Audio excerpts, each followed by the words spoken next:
British colonial rule is not called the Christian invasion, but the Turkic colonial rule is called the Islamic invasion. If you think about it, it's a very mischievous formulation, right? To create Hindu Muslim fights today. Uh, Most Indians are clear that British oppression had nothing to do with Indian Christians. They are not so clear that Turkic oppression, what we call the Delhi Sultans and the Mughals, actually they were Temurids, not Mughals. We call them Mughals, they call themselves Temurids. But these were Turks, they were foreigners. Indian Muslims, what are Paswanda Muslims and Indian Hindus, were as oppressed.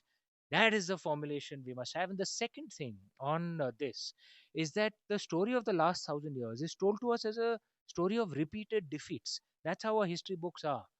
But the question that I ask you is, if our ancestors were losing every single battle for 1,000 years, why the hell are we still alive? We should be dead, right?